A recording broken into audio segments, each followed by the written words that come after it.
Alors elle tourne, mais personne n'est dans la voiture. Mercedes S63 AMG, c'est exactement la même que celle que Pierce Brosnan avait dans Meurt un autre jour. Regardez ce bordeaux, comment ça rend bien. Elle est magnifique. Comment ça va? Bonjour à toutes et à tous, bienvenue sur Warren, j'espère que vous allez bien, que tout se passe bien pour vous. Aujourd'hui, petit car spotting parisien du matin, je suis tombé sur une très belle voiture qui est juste derrière moi. Avant toute chose, si vous m'avez récemment découvert et que ce n'est pas encore fait, pensez à vous abonner, c'est très important. Vous avez juste à cliquer en bas à droite. Nous sommes pour l'instant une famille de 489 personnes. Si vous souhaitez rejoindre la famille pour qu'on partage la passion de l'automobile ensemble, ce sera avec grand plaisir. Donc abonnez-vous, il y a plein de vidéos sympas qui vont arriver cette année. Et j'étais en train de marcher dans la rue, alors vous voyez où je me trouve actuellement, je suis sur le rond-point François 1er. J'ai pas besoin de vous faire une description, vous connaissez déjà sûrement cet endroit. Derrière moi, il y a un S63, je vais vous montrer ça. C'est parti. Le morceau Mercedes S63 AMG, alors moi c'est une voiture que j'apprécie beaucoup. Faut aimer le S63, version plus énervée que le S500. Alors celui-ci c'est les anciens, vous pouvez le constater parce que il n'a pas la calandre panaméricaine. La nouvelle génération apparue en 2018 a la calandre panaméricaine. Nous sommes sur un V8 5,5 litres de 585 chevaux. Le S63 c'est peut-être pas aussi prestigieux qu'une Ferrari ou une Lamborghini, mais s'il est correctement configuré, vous pouvez en faire une voiture exceptionnelle. Donc au niveau de l'aile avant, ça se présente comme ceci. Vous avez le rappel du V8 turbo. Ici, on va retrouver des jantes AMG qui sont en option au prix de 1700 €. Il a également l'option des freins en carbone céramique perforés ventilés avec des étriers AMG gris. Au niveau des phares avant, donc ça c'est très fréquent sur les Mercedes de cette gamme-là. Cristaux Swarovski au prix de 1750 €. L'intérieur est beige et vous pouvez prendre l'option des sièges chauffants, sièges réfrigérants, sièges maçon lombaire, maçon dorsal. Enfin, il y a vraiment une infinité de configurations possibles. Voici l'intérieur. Voici le 3/4 arrière de ce S63. Alors ensuite, il a été évidemment bien retravaillé sur la nouvelle génération, notamment au niveau de l'arrière. Sur la nouvelle génération, la cylindrée a également changé puisqu'on est passé sur un 4 litres de 612 chevaux. Oh bah regardez ça, une DB11. Pourquoi pas, est-ce qu'il va faire un tour? Ouais.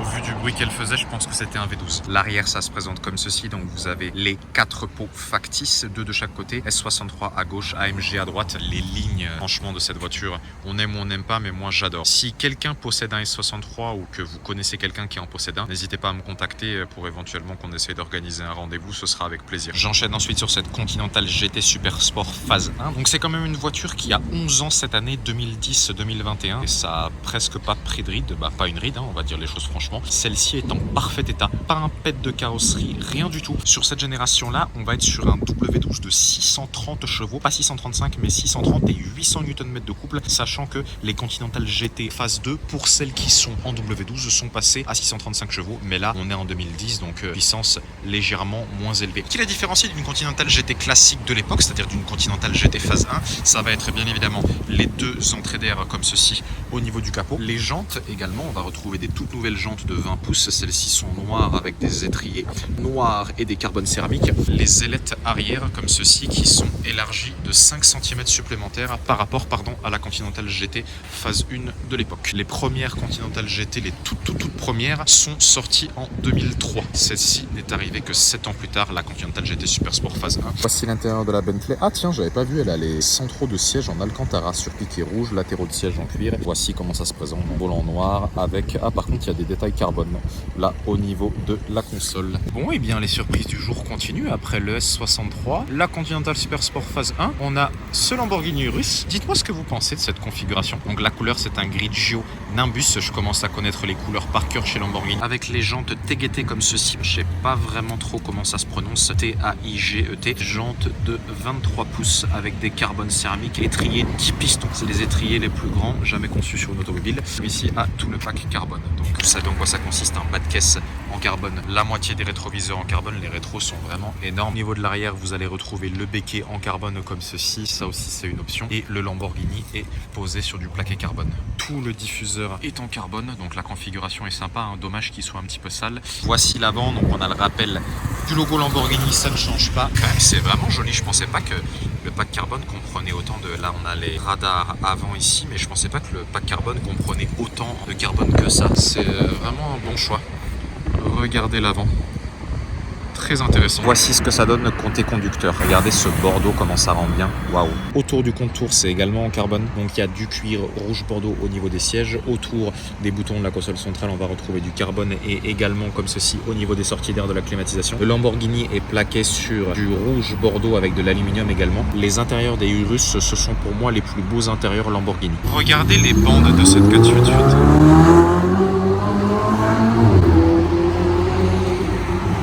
Faisait un bruit pas d'origine. Tout à l'heure sur la Continental GT Super Sport Phase 1, je vous parlais que sur les nouvelles générations, on avait le W12 de 635 chevaux. Et bien le voici, Bentley Continental GT Phase 3. Donc les nouvelles générations qui sont sorties en 2018. Celle-ci, je l'avais déjà spotée aux Champs-Élysées en roulage il y a quelques jours. Et là, je la revois. Donc ça me permet de faire une description un petit peu plus détaillée. On a les jantes comme ceci, noires brossées diamant avec des freins acier. Et bien évidemment, à l'intérieur est très très beau. Regardez, ah bah d'ailleurs, est-ce que vous préférez l'intérieur Bentley ou l'intérieur Lamborghini? Regardez ça. Très très bel intérieur, donc il y a du chrome, il y a du noir, il y a du rouge bordeaux. Au niveau de l'avant, les phares sont vraiment magnifiques comme ceci. Calandre avant chromé en haut et noir en bas, ça c'est assez rare. Et voici le 3/4 avant, donc 635 chevaux. Hein. Vraiment, si vous voulez avoir du confort, de la sportivité, n'hésitez surtout pas à acheter ça. Blanc, assez rare de voir des Continental GT en blanche, ça vient se démarquer un petit peu des autres, c'est intéressant. Allez, on continue. Ici, on a les toutes premières phases donc de 2001 d'Aston Martin V12 Vanquish. Voilà, donc c'est quand même une légende, hein. C'est exactement la même que celle que Pierce Brosnan avait dans Meurt un autre jour. Aston Martin call it the Vanquish, we call it the Vanish.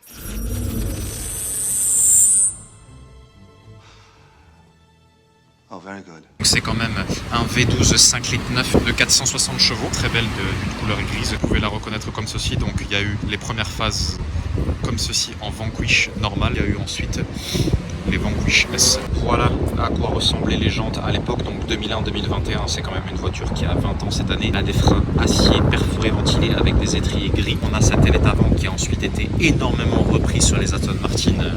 Aujourd'hui, on a un intérieur noir en cuir comme ceci, voilà, avec les anciens volants. On a des ailettes arrière qui sont assez larges également. On a un petit béquet qui est recurvé à l'arrière. Voici ce que ça donne le 3/4 arrière. Donc vous avez deux sorties d'échappement, une à droite, une à gauche. Vous avez toute une partie en aluminium juste au-dessus du coffre comme ceci avec le rappel du logo Aston Martin. Et voici à quoi ressemblent les feux, donc feux entre guillemets assez classiques. Et je vais vous montrer, ici vous avez la trappe à essence et je vais vous montrer l'intérieur côté conducteur. Voici à quoi ça ressemble. Donc la voiture a vécu, vous avez vu les palettes qui sont usées. On a les compteurs comme ceci qui ne sont pas inversés sur cette voiture. Les compteurs se tournent dans le sens des aiguilles d'une montre et voici à quoi ressemble l'intérieur de cette V12 Vanquish. Très très bien. Deux prises d'air sur le capot pour venir refroidir le V12 atmosphérique de 6 litres. On a des feux énormes, je ne sais pas si vous vous rendez compte de la taille des feux, avec le rappel du logo Aston Martin ici à ce niveau-là. Et regardez le 3/4 avant. Super belle. Alors de loin je pensais que c'était une DBS Superleggera, mais non, ce sont les dernières Panamera Turbo en plaque Qatar. Elle est magnifique. On reconnaît les plaques Qatar parce que c'est les plaques avec tous les numéros comme ceci. La couleur est vraiment très très belle. Je sais pas si vous voyez bien, il y a peut-être pas assez de luminosité pour vous. Regardez ces jantes noires, freins acier étrier rouge. Encore un intérieur bordeaux. Sur celle-ci, décidément, les intérieurs bordeaux, ça n'arrête pas. Et on a cette énorme aileron du coup qui est rétractable. Vous pouvez rapprocher les deux parties et ensuite le remettre à plat sur la voiture. À ce niveau-là, vous avez le rappel du Panamera Turbo. Alors par contre, j'avais jamais vu ça avant de voir des plaques Qatar en jaune à l'arrière. D'habitude, elles sont tout le temps blanches. Mais bon, pourquoi pas. Énervé la configuration, j'aime beaucoup. Avec les pots, alors ils sont pas noirs, hein. On dirait qu'ils sont noirs dans la vidéo, mais ils sont acier. Regardez cet arrière. Alors elle tourne, mais personne n'est dans la voiture. Donc si vous voulez que je vous fasse écouter le ronronnement, enfin je vais vous faire écouter le ronronnement de cette Superleggera. Enfin je la vois rouler, parce que ça m'est arrivé de la voir pendant 3 semaines non-stop bâcher devant le Plaza.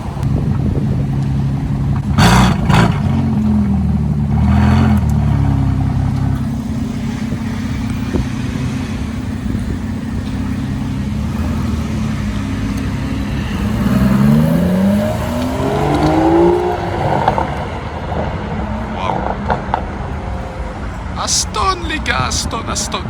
Trio sympa devant le George V Four Seasons. Alors ce qui est marrant, c'est que cette DBS Superleggera là, je l'avais déjà spoté devant l'hôtel de Paris à Monaco et elle était devant le Plaza Athénée il y a quelques temps, donc le client a changé d'avenue, il est passé de l'avenue Montaigne à l'avenue George V. V12 biturbo 725 chevaux, sachant que je viens de voir L'autre, juste derrière là-bas, bon, elle est partie.